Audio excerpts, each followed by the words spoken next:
Today I want to talk about how you can write character development in your manga, comic, or light novel. Hi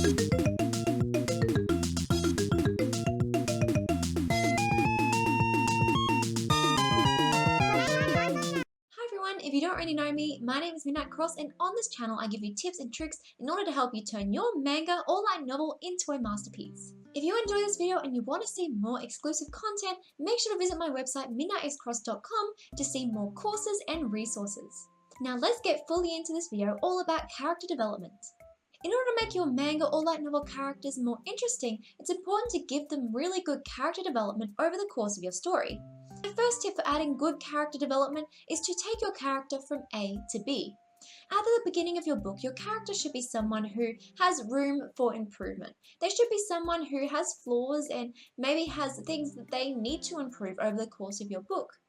And then from there, once you have a good idea of who your character is at the start of your book, you need to think about who they need to become by the end of their book.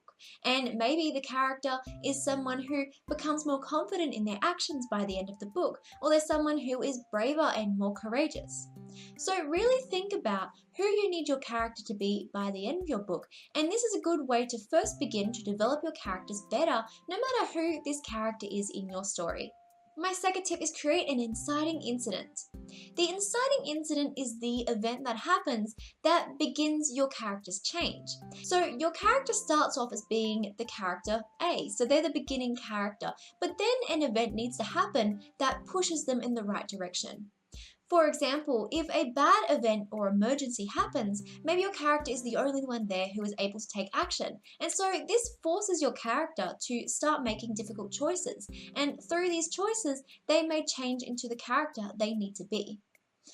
In another example, maybe your character at the beginning of your book is someone who is really shy and is unsure of themselves, and the inciting incident might put them out of their comfort zone and put them into a situation where they're forced to become a more confident person in order to get through this situation. So think about, first of all, who your character is at the beginning of your book, and then think about an event that happens that might put them out of their comfort zone and push them in the right direction to begin their journey towards becoming character B at the end of the story. My third tip is give them a reason to change. For your character at the beginning, if you want this character to change and develop as a character of your book, you need to give them a good reason why this character needs to change. And maybe it's because they want to become someone who is able to stand up more for themselves or stand up for the people around them. Or maybe they want to become a truly powerful hero that can help the people around them. Or maybe they just want to learn new things and become more of an explorer and understand the world around them better. So understand that in order for your character to change, there has to be some part of them that actually wants to change. And then over the book, through these actions that maybe your character can't control, they should still naturally go through this change. My fourth tip is create story obstacles. So understand that character development happens over a book through the obstacles. The obstacles are what force your character to take action. And we've already discussed starting off your character at the beginning as character A, and then having the inciting incident that forces them into action. But after that, you need to continue to add problems or obstacles to your character's journey that force them to continue to take action. After the inciting incident, they may go through a time when things feel better and things feel like they're working out. But then another obstacle happens that maybe your character can't get through without proper training, or maybe they just need to reflect and understand themselves better in order to get on to the next step. Really, you need to be balancing the obstacles with rises in the story, so things start looking better, and then there might be an obstacle that forces your character to change. And then things start looking better again, and then there is another obstacle. And every time you add an obstacle, take this as a moment to add more character development to your character by making them understand themselves better, understand the people around them better, or reflect on a situation when it really matters the most. My fifth tip is show their training arc.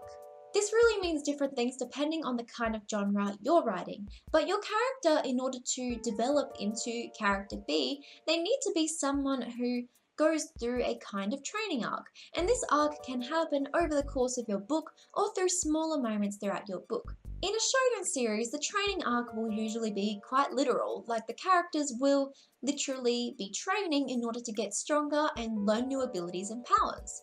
Even if your story is not a shonen story, maybe it's something more like a shoujo or a romance or a comedy story, you can still have a kind of training arc in order for your character to get stronger. And their training really depends on who they are at the start and who they want to become. They're really just training to become that character that they really want to be by the end of your book. So you need to think about what values character B would have that character A currently doesn't have.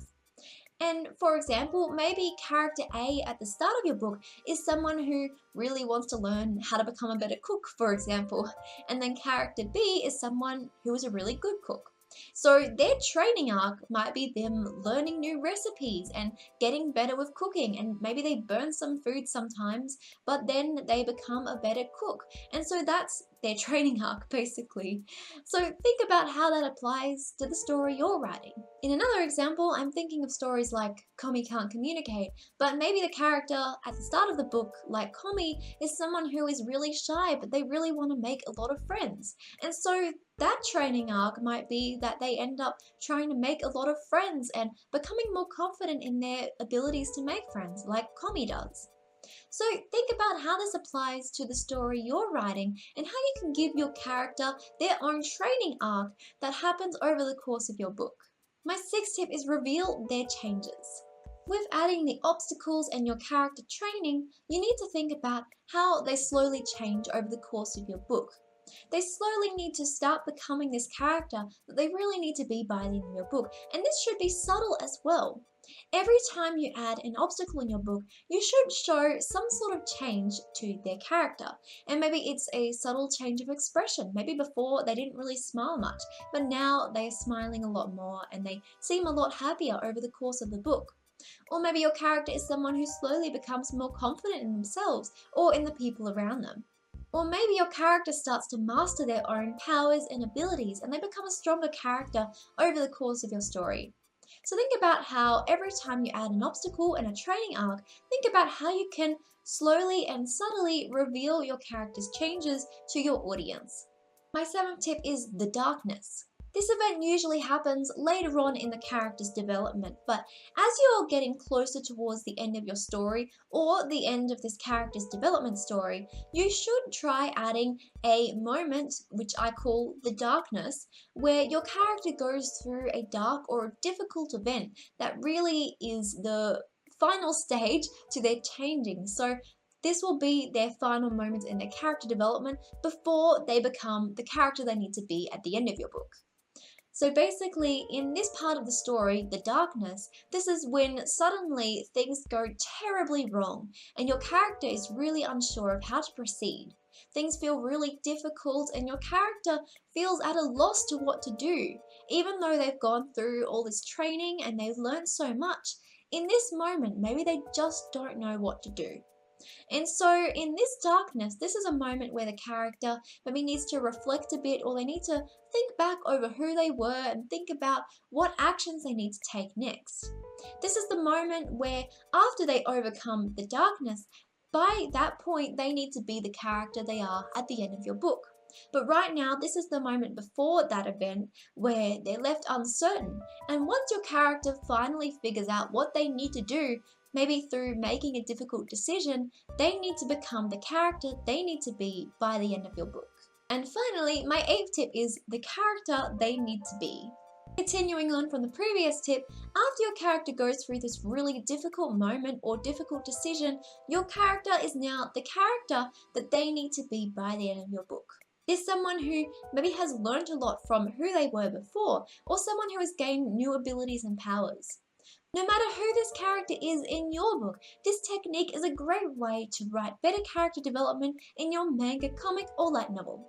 Thank you so much for watching my video today, everyone. I really hope you enjoyed it. If you did, please let me know in the comment section down below. Let me know what kind of character development you're writing for your manga, comic, or light novel because I'd really love to hear about it. Feel free to chat with me on any of my social media at MinXCross because I always enjoy hearing from you. If you want to see more extended lessons and courses, make sure to visit my course website, minixcross.com/courses. You can also visit my website, minixcross.com, for free templates and resources. Again, thank you so much for watching. I hope you have a fantastic day, and I will see you in the next video. Bye!